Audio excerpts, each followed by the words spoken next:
Este material tiene el propósito de introducirnos al estudio de la palabra de Dios. Le invitamos a congregarse con nosotros.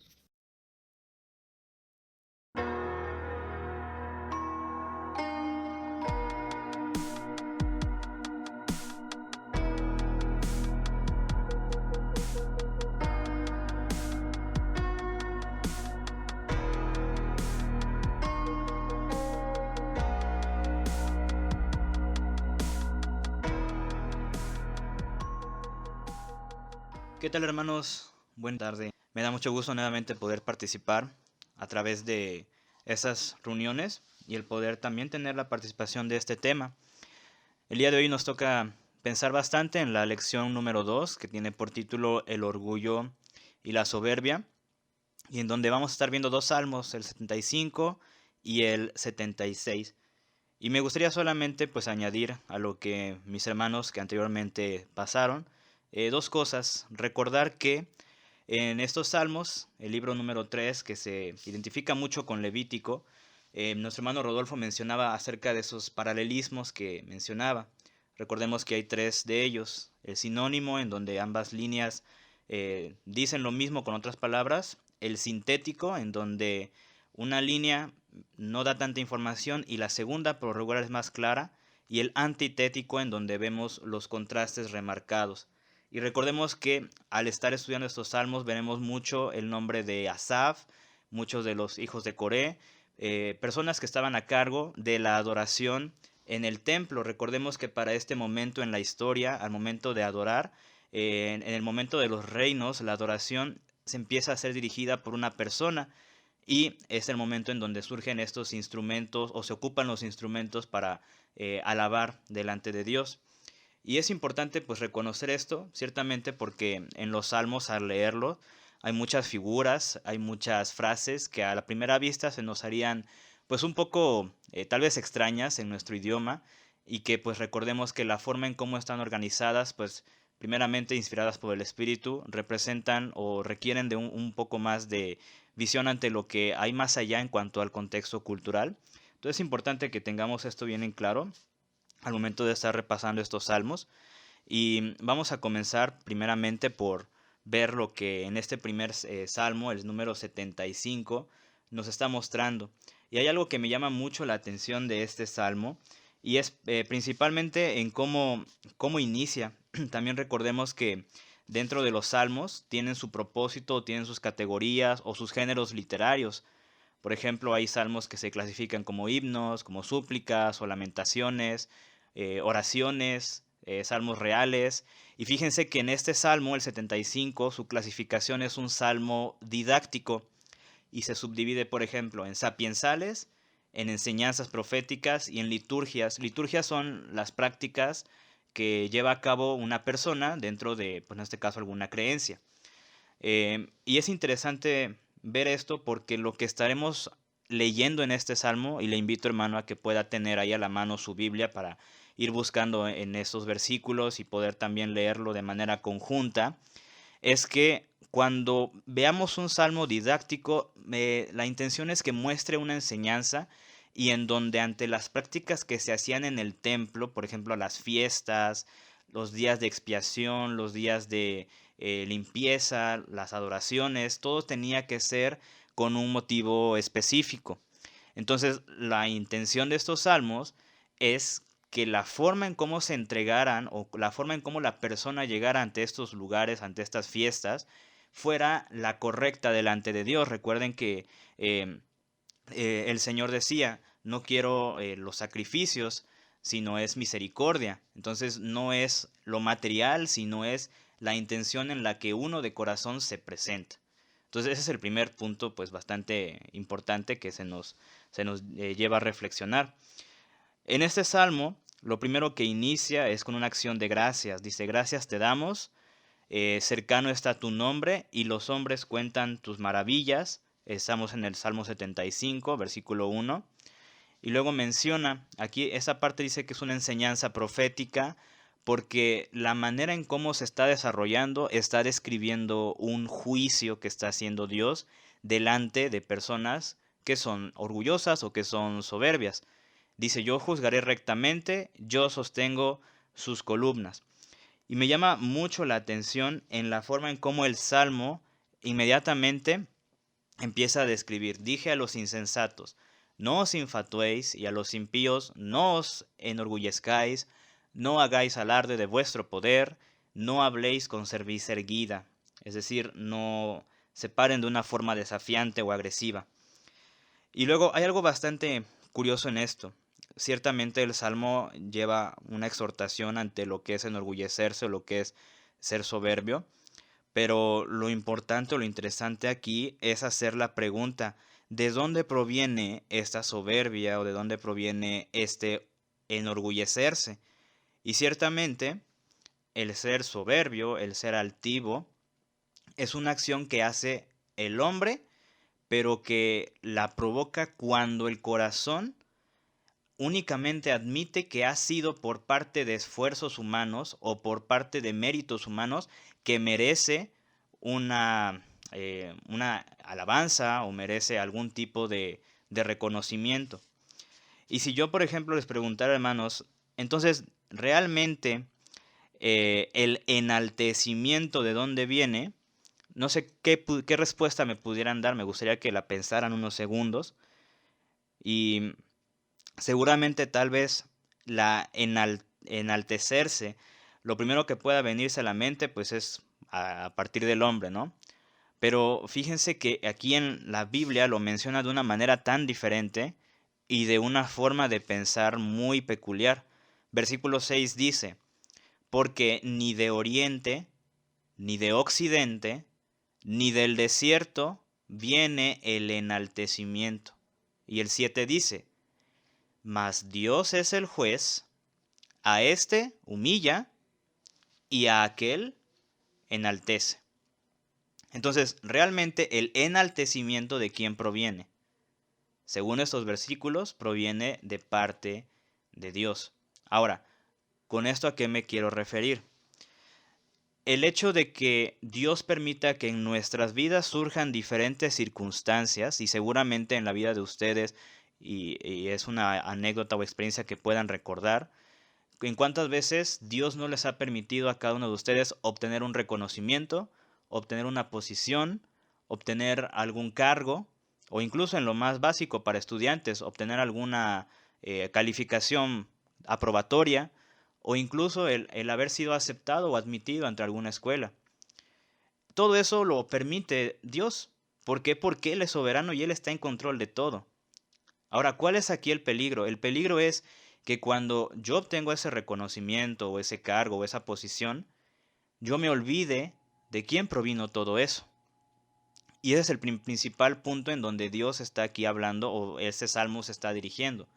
Ciertamente Dios permite que tengamos un reconocimiento o un enaltecimiento, pero el problema es cuando nosotros hacemos a un lado y delante de amigos o amistades, al momento de pasar algún discurso, cuando somos reconocidos con esa posición o con ese mérito, pues nos enfocamos únicamente en lo que yo hice, en lo que mi esfuerzo logró hacer, en lo que mis habilidades o mis fuerzas lograron recaudar. Y es el principal punto en donde al iniciar eso, el corazón se puede llenar de soberbia, porque haces a un lado entonces lo que Dios realmente permitió en tu vida. Y es el principal punto en donde el salmista está llevando a la meditación y a la reflexión de no ensoberbecerse. Y me llama la atención en cómo el hermano Pedro en la lección de hace 8 días nos lo mencionaba. Él comentaba, bueno, si yo veo el ministerio de un hermano, si yo veo el trabajo que está haciendo algún hermano en la iglesia, ¿cómo me siento? Siento que él está haciendo más que yo o que yo hago menos que él. E incluso en la iglesia se puede manifestar eso y es otro punto en el cual deberíamos tener bastante cuidado en cómo manejarlo. El Espíritu ha repartido a cada uno de nosotros dones y habilidades y es el trabajo que Dios nos ha puesto a nosotros y nos lo va a demandar. Pero ante ello es importante también tener bien presente y bien en mente algo que dice Romanos capítulo 12 versículo 3. Romanos 12:3 dice lo siguiente. Digo pues, por la gracia que me es dada, o sea, algo que yo no merecía, pero sin embargo Dios me lo ha dado, a cada cual que está entre vosotros, que no tenga más alto concepto de sí que el que debe tener. Es decir, no pensar que soy más importante que los demás o que alguien, sino que piense de sí con cordura, conforme a la medida de fe que Dios repartió a cada uno. En la otra versión, en una versión de la Biblia, que es la Biblia textual, dice que no piense más altamente de lo que debe pensar, sino que piense con sobriedad. Y el punto es el mismo. Si Dios a mí me ha llamado a hacer algún tipo de ministerio, algún tipo de servicio, lo que Él me ha dado y las habilidades que yo tengo son las que Él me va a demandar. No tengo por qué estar viendo que a mi hermano le está yendo más o mejor que a mí, cuando Dios me va a demandar lo que a mí únicamente me ha dado. Y también cuidemos ese punto en cuanto a las iglesias, porque ciertamente los roces, algún malentendido dentro de los mismos hermanos pueden llegar a surgir. Y todo es muchas veces por un deseo de soberbia o por un deseo de orgullo en el que yo piense que no estoy haciendo lo suficiente o en el que yo piense que tal hermano no está haciendo lo suficiente, cuando es importante saber que Dios no me está diciendo enfócate o ve lo que el otro está haciendo, sino lo que a ti, lo que a mí como persona, Dios me ha dado para poder servirle. Y si a mí Dios me ha dado la capacidad y las habilidades para poder hacer un X tanto, debería yo de preocuparme entonces en poder desempeñar un trabajo de esa manera. Y es el punto importante en el cual en este primer salmo lo lleva a contemplar. Ahora, hay otro punto muy interesante. Yo comentaba que es un salmo de juicio.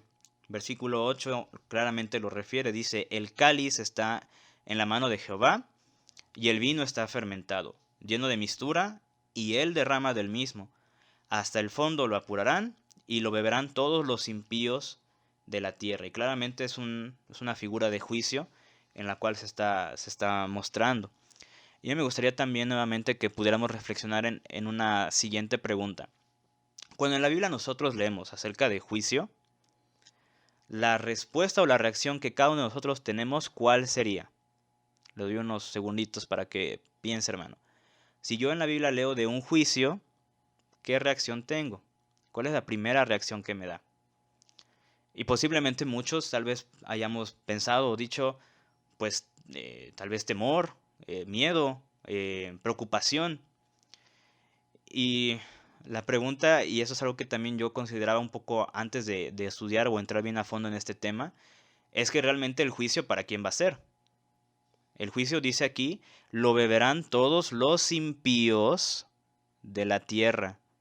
Entonces, cuando en la Biblia nosotros leemos de un juicio, se va a estar haciendo referencia a aquellos que no aceptaron o que no decidieron cambiar su corazón delante de Dios. Y si entonces decimos que el juicio a mí me da miedo, pues es muy importante pues remarcarlo, porque pues entonces significaría que yo me estoy tal vez considerando, a lo mejor no la intención, pero a la luz de la palabra puede ser así, ¿no? Tal vez me estoy considerando como alguien de esa magnitud, ¿no? Y ciertamente cuántos de nosotros en alguna situación pues no hemos también hecho alguna acción y tal vez años después o incluso horas después pensamos tal vez no debía hacer eso o eso no estuvo bien, no estuvo correcto. Y eso lo pregunto, hermanos, porque nosotros como creyentes al leer acerca de un juicio, lo último que deberíamos sentir es miedo o temor, perdón, miedo o temblor o simplemente inseguridad, sino al contrario, deberíamos sentir esperanza, porque a nosotros nos va a tocar afrontar ese juicio.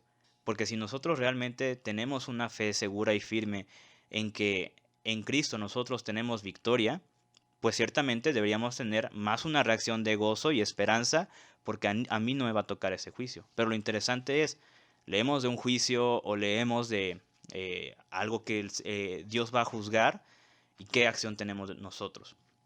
Si tenemos la fuerte convicción, vamos a tener una tranquilidad o una certeza.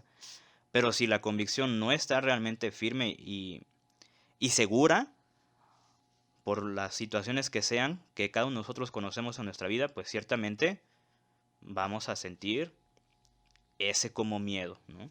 Entonces es otro punto, ¿no? ¿Qué reacción tengo? ¿Es una de miedo o es una de paz? Y lo importante es, observen el ejemplo del salmista Asaf. Él, al escribir este salmo, él no está como tal, o su enfoque principal no es el decir o el exhortar a la persona orgullosa que cambie. Eso es algo que vendrá y que la persona pues deberá enfrentarse, y cada uno de nosotros, al saber qué es lo correcto, tendremos que escoger si lo aceptamos o lo rechazamos. Pero Asaf está aquí mencionando en este salmo una victoria.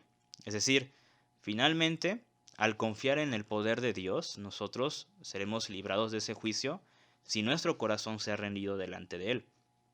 Y entonces el salmista aquí no solamente cree, sino ve que al final Dios es el que va a tener la victoria de todo. Dios es el único que salva del juicio. Y el día de hoy lo vemos tan claro con el Señor Jesús, ¿no? Él no vino al mundo para condenarlo, sino vino para que a través del Señor Jesús seamos salvos. Entonces es un punto principal. Si cada uno de nosotros al leer juicio tenemos esa duda, en vez, o la reacción que deberíamos tener, si nosotros deseamos ser apartados y guardados de ese juicio, es voltearnos, humillarnos, es decir, mm, no pensar de nosotros que lo que hago es por mis méritos, sino a través de lo que Dios me ha dado, y con ello el regresar a aquel camino que el Señor anteriormente ya me había mostrado. Y es uno de los peligros de lo que menciona aquí el libro, ¿no? El orgullo y la soberbia. Incluso nos decían, ¿no? ¿Qué puede originar en la familia orgullo y soberbia? Yo pensaba en pleitos. Si usted puso alguna otra respuesta, pues en los comentarios lo puede comentar, lo puede poner. Me gustaría que también ustedes, hermanos, participen en los comentarios de aquí de la plataforma, para que pues se pueda enriquecer. Incluso dice, ¿desde qué edad se puede manifestar estos pecados en el individuo? Hablando de la soberbia, del orgullo. No sé, yo pensé desde una edad muy temprana. O sea, temprano para mí es 3 o 4 años, porque realmente el ser soberbio o ser orgulloso es pensar únicamente en mí, en yo, en yo hago esto porque me va a traer un beneficio a mí.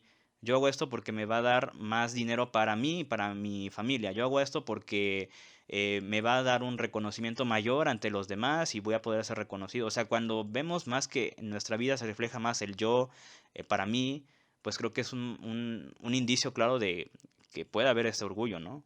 Cuando el Señor Jesús también nos invita no solamente a pensar en uno mismo, sino pensar también en los demás, en qué le puede hacer falta al que está junto de mí, a mi prójimo, ¿no?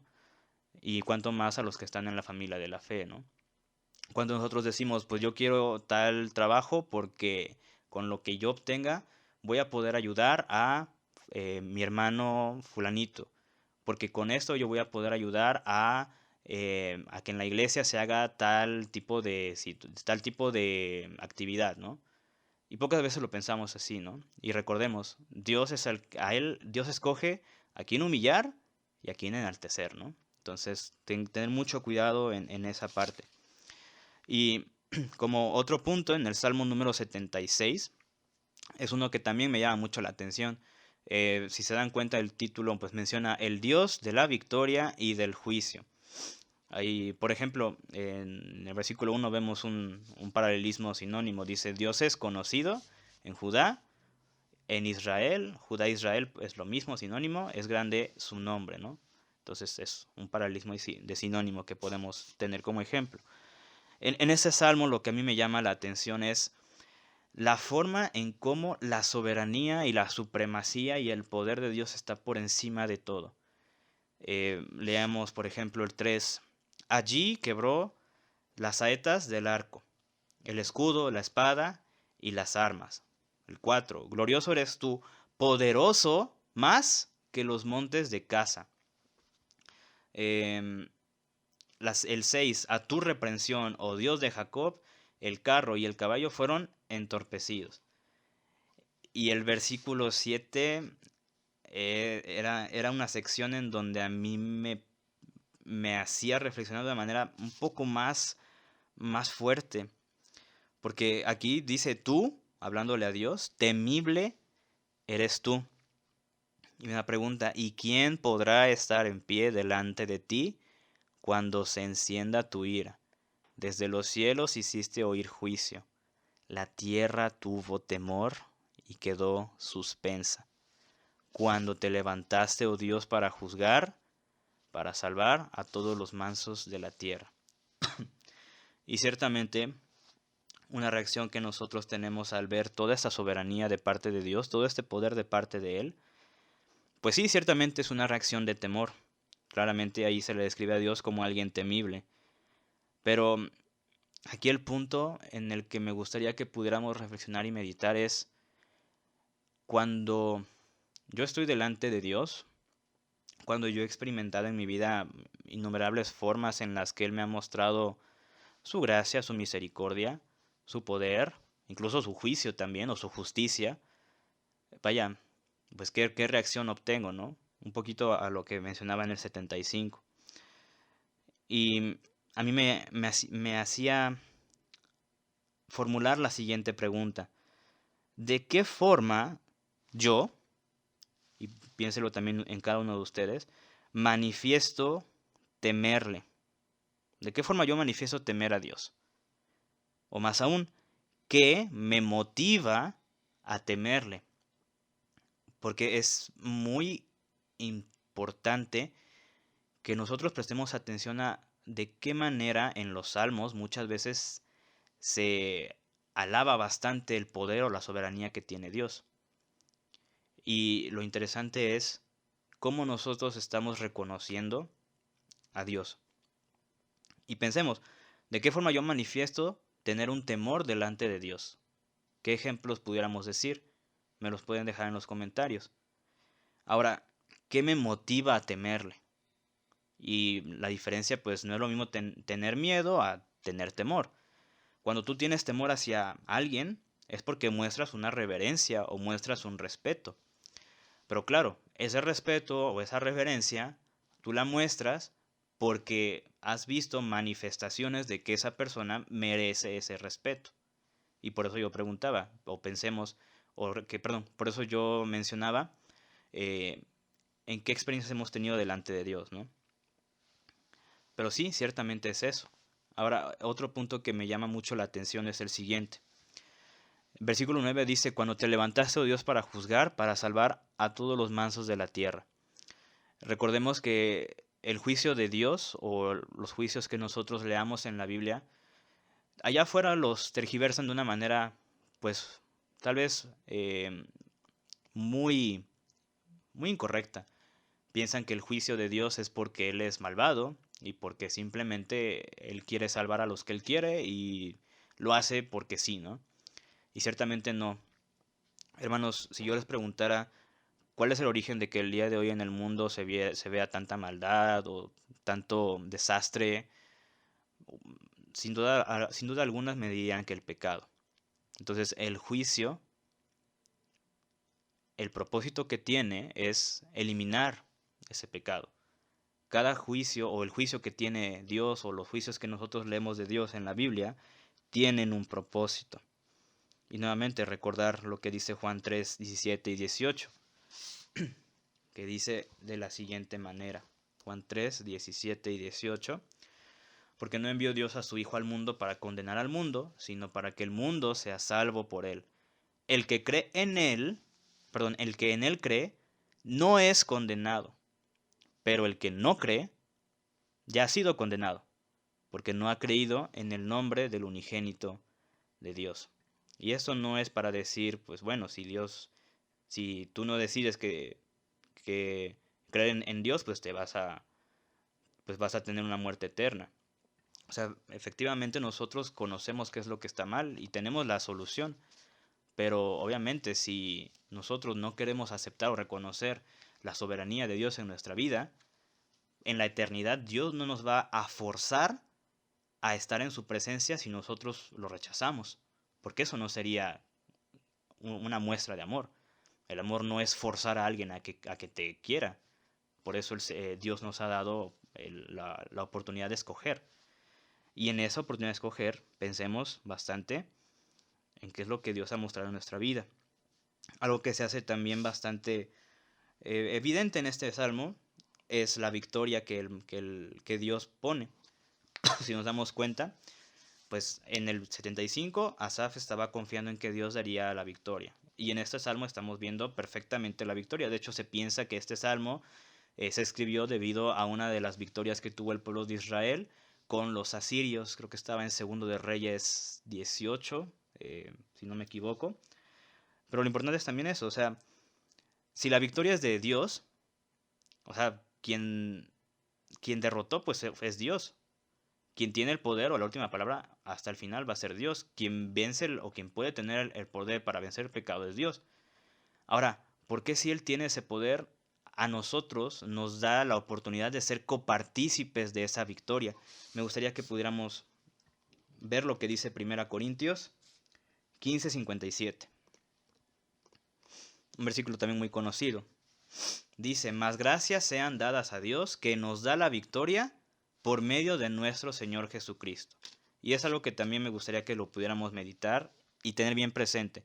Si yo tengo victoria, nuevamente, no es por mi mérito, no es por lo que yo haga, es por la gracia de Dios que a través de Jesús, a través de la muerte de Jesús, me da a mí la victoria. Y vean ahí la gran inmensidad de gracia que el Señor nos da. Nos hace copartícipes de una victoria.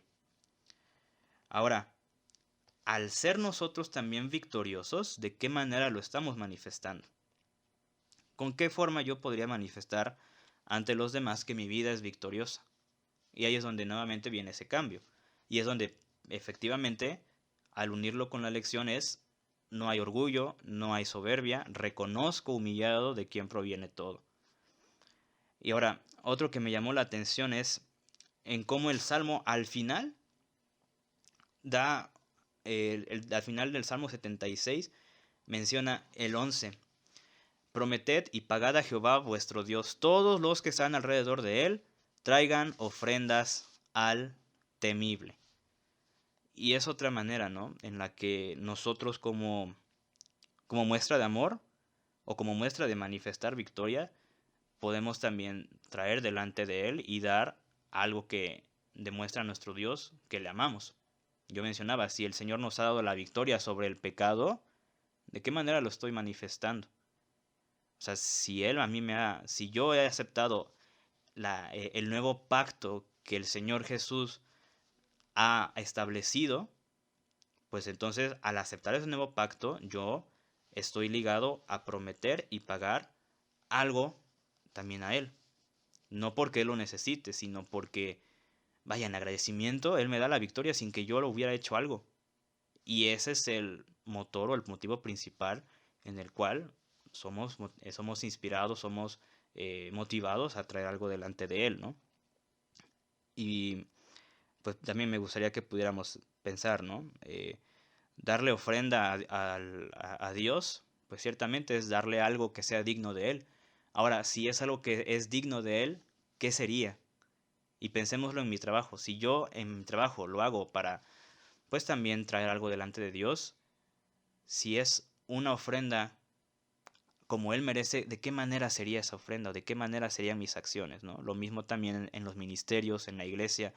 ¿De qué manera lo que yo hago por el Señor a través de mi trabajo, a través de mi comportamiento con mis hermanos, a través de mi comportamiento con mis amigos y compañeros, si es algo o si debe ser algo digno delante de Él, ¿de qué forma sería? Y el tener esta forma de pensar, pues ciertamente nos lleva a cambiar muchas cosas en nuestra manera de ser.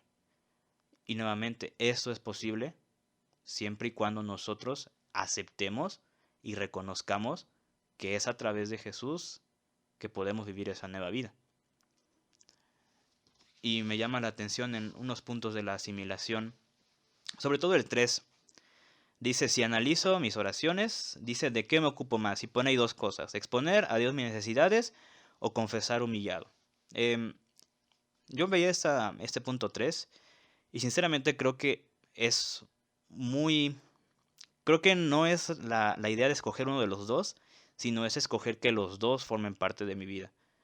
Al exponer a Dios mis necesidades, pues estoy reconociendo que, pues, Él es el único que las puede suplir. Y al estar humillado, pues ciertamente poniendo que yo soy el que debe someterse delante de Él, ¿no?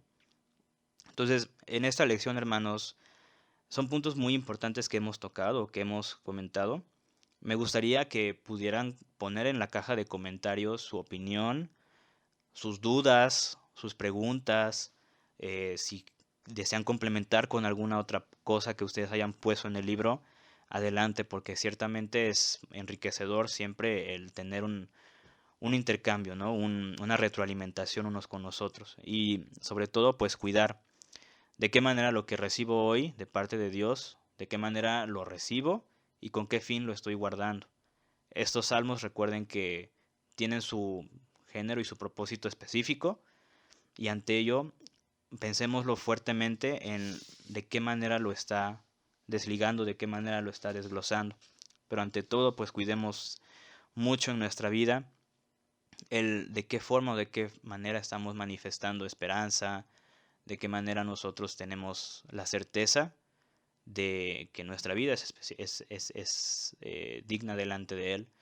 Cuidémonos de aún esos detalles, no apartarnos. Y si es que nos apartamos, la mejor acción que podemos tomar es humillarnos delante de Él. Y la más importante, si alguien de los que nos está escuchando aún no ha tomado esa decisión, eh, vea las cartas que se ponen sobre la mesa, en el sentido de la evidencia, en el sentido de lo que leemos en la palabra de Dios y pensemos, si es tan real todo esto que estamos viendo a través del juicio, el pecado, la maldad, sus consecuencias, ¿a quién vamos a acudir? Por méritos humanos no vamos a obtener ninguna salvación, solo es a través del Señor Jesús en quien puede cambiar nuestra vida. Pero si nosotros le aceptamos, estaremos dispuestos a tener muchos cambios en nuestra vida. Y esos cambios no van a ser gravosos siempre y cuando nosotros estemos dispuestos a dejar a un lado el orgullo, la vanidad, la soberbia, todo aquello que nos ha corrompido. Les invito a que podamos hacer oración. Señor, te damos gracias en estos momentos porque a la luz de tu palabra tú nos muestras lecciones tan maravillosas, nos muestras tu poder y soberanía que está por encima de todo y ayúdanos, Señor, a rendir nuestro corazón ante ello. Hay muchas cosas que en nuestra vida podemos haber hecho, decir, pero ante ello, Señor, que ninguna de ellas se queden solamente ahí, que las podamos traer delante de ti y las podamos confesar humillados, Señor, para cambiar esa actitud. Lo que tú nos das es por gracia y no permita, Señor, que lo tomemos como algo nuestro, sino pensemos también en poder darlo para ti, para nuestros hermanos, para los amigos que nos rodean, Señor, para que a través de ello reflejemos algo en donde pueda ser una vida entregada delante de ti, una vida que tiene esperanza, una vida que tiene seguridad, una vida que confía en tu poder y una vida que es únicamente para ti y es diferente a lo que el mundo piensa. Ayúdanos a poder manifestarlo, a creerlo y a poder, Señor, traerlo como también una ofrenda delante de ti. Lo que tú mereces es igual a lo que tú nos has dado a cada uno de nosotros para hacer. Y ayúdanos a poder hacerlo de la manera adecuada, de la manera que tú mereces, porque tú eres digno de recibir alabanza y honra, digno de temer. Y en tus manos encomendamos esto delante de ti, en petición y en rogativa, Señor. Y lo hacemos en el nombre del Señor Jesús. Amén. Bien, pues los esperamos, hermanos, para la siguiente lección. Será la ingratitud la que estaremos pensando y estaremos viendo un salmo que será el 78. Salmo 78 tiene 72 versículos, así que pues lo esperamos para la siguiente lección, hermanos. Que Dios les bendiga y un gusto nuevamente el poder estar con ustedes. Le invitamos a asistir a nuestras reuniones.